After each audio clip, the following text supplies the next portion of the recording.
안녕하세요, 유수입니다. 오늘은 강한 사람들 틈바구니에서 기세지는 3가지 원칙이라는 주제로 함께 하겠습니다.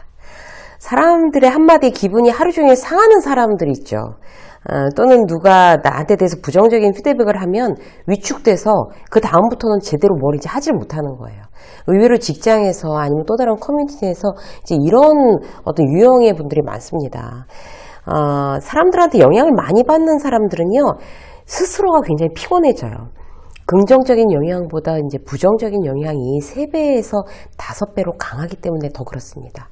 그래서 이제 직장 상사나 동료, 어쨌든 사람 때문에 어떤 고민하다가 퇴사를 하는 경우도 많고요. 어렵게 들어간 직장이고 그 직장이 내 인생을 좌우할 요소가 많은데 사람 때문에 스트레스 받아서 못 다니겠다. 포기하겠다. 이건 너무 아깝잖아요, 사실.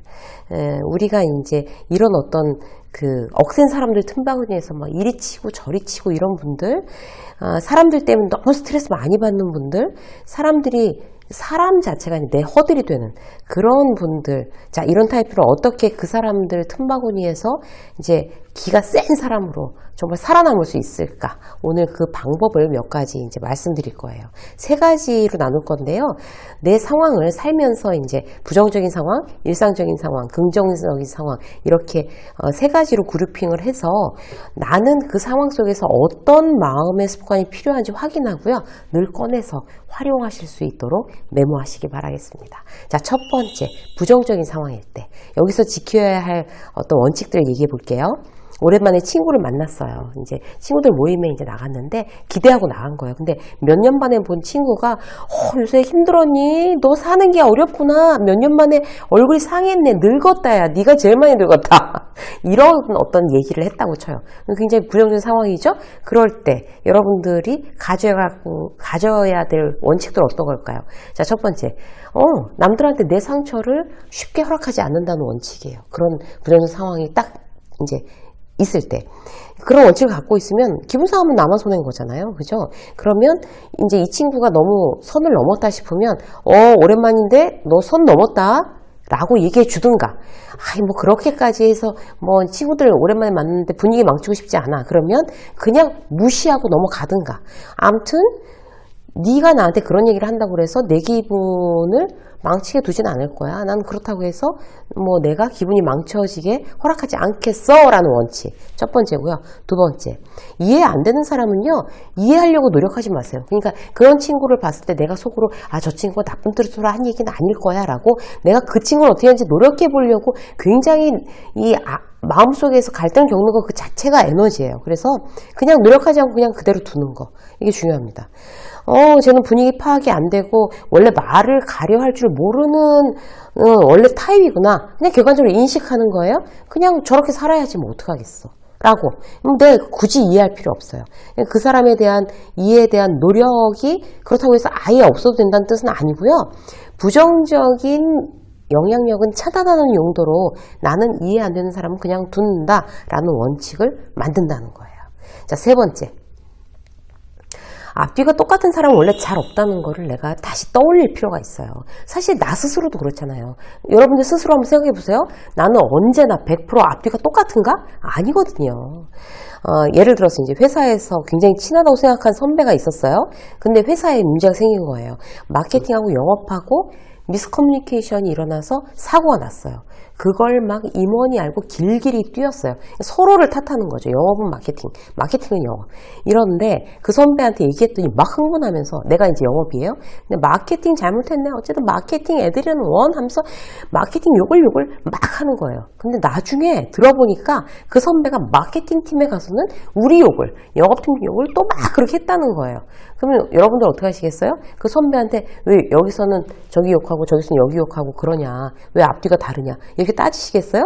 그렇지 않아요. 누구나 앞뒤가 다를 수 있어요. 나도 난처한 상황이면 그럴 수 있다라고 생각하고, 어디서나 한결같은 사람은 거의 드물다. 앞뒤가 아예 똑같은 사람은 없다라고 내가 인식하고 있어야 돼요. 그걸 인식하고 있다면 어때요?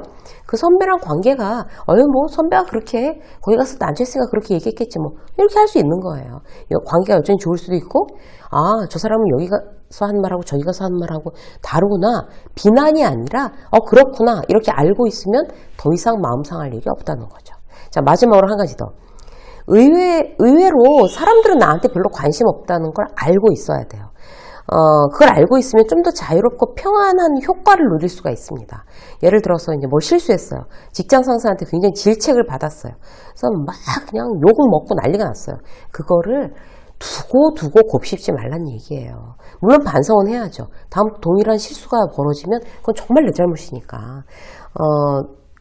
다시는 그런 실수를 하지 않으려고 노력은 해야 되는데, 팀원들 있는 데서 팀장한테 욕먹었어. 숫자 단위가 잘못했다고 욕먹었어. 그러면 그 숫자 단위 다음부터 조심하면 돼요. 그런데 그 팀원들이 날 뭐라고 생각할까? 자기들끼리 내 욕하겠지. 팀장이 나를 영영 나를 찍으면 어떻게 하나? 그걸 막 3박 4일 계속 갖고 가는 거, 내 에너지만 떨어지는 거예요. 나한테 그다지 관심 없습니다, 모두들. 그걸 알고 계시는 게 중요해요. 자, 이게 이제 부정적인 상황일 때 내가 이제 기억해야 될 4가지 원칙이었고요. 이번엔 그냥 일상적인 상황. 부정적인 상황에서는 그렇게 대처하시고요. 평소에는 어떤 원칙을 갖고 있어야 될까요? 첫 번째. 내 인생의 소중한 사람들, 그 사람부터 잘해준다라는 원칙이에요. 가족, 친한 친구, 한테 더 비싼 거, 더 좋은 거 해주는 거예요. 제 지인 중에 밥 굉장히 잘 사는 선배가 있어요.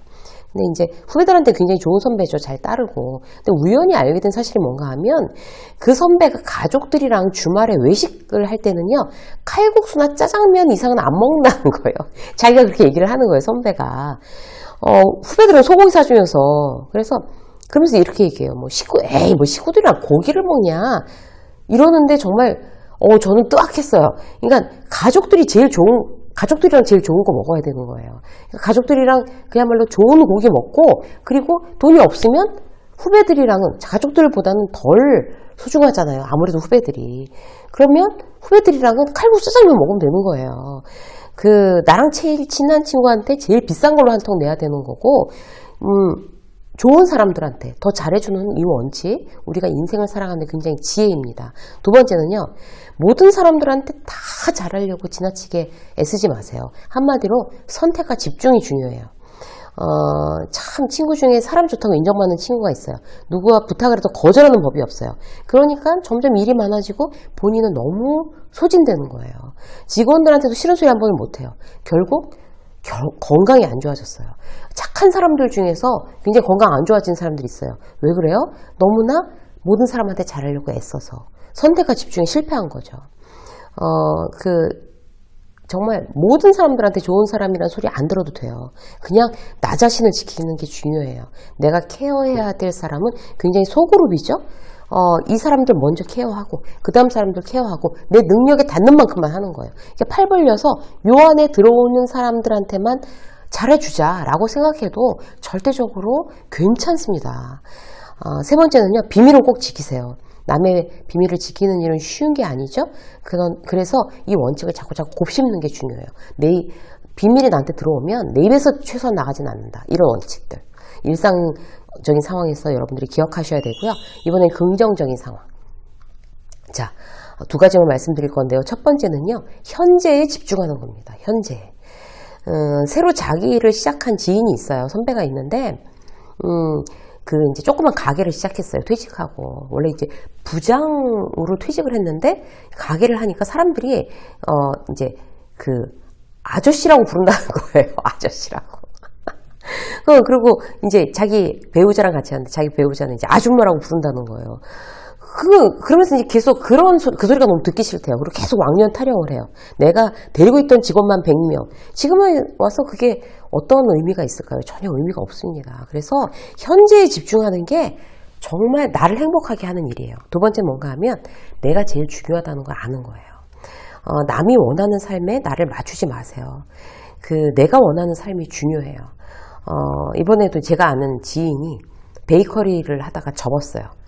손해를 아주 많이 봤어요. 그러니까 선배님이신데 딸 결혼시키려면 이 정도는 내가 하고 있어야 남 보기에 번듯하다는 거예요. 제가 책에서도 썼는데. 그거 하다가 결국 잘 안 됐어요. 그러니까 남이 번듯하게 생각하는 게 어떤 내 실속보다 더 중요했던 거죠. 그러니까 내가 정말 좋아하는 거는 뭐 여행 가고 정말 글을 쓰고 이렇게 사는 건데 이 선배는 남이 보기에 번듯한 남이 보기에 좋은 거, 이걸 먼저 추구했던 거예요. 그렇게 해서는 결국 이제 행복해지기 어려운 거죠, 확률적으로. 내가 좋아하는 거. 그러니까 내가 정말 여행 가고 글 쓰는 거 좋아하면 여행 작가가 되든지, 내가 좋아하는 걸로 돈을 버는 방법을 연구하는 게 훨씬 더 성공 확률이 높습니다. 그게 바로 인생 성공 확률이에요. 그래서 내가 제일 중요하다는 걸 항상 생각하고 그걸 기준으로 뭔가 이제 특히 나이를 들면 들수록 거기에 맞춰서 이제 판단하는 거, 남의 눈에 별로 의식하지 않는 거, 이게 굉장히 중요하다고 할 수 있죠. 자, 여러분들과 함께 오늘은요, 정말 이렇게 센 사람들 틈바구니에서 내가 기가 세져가지고 살아남는 3가지 상황에서의 원칙을 여러분들하고 함께 나눴습니다. 유세민 직장 수업 오늘 여기까지 하겠습니다. 고맙습니다.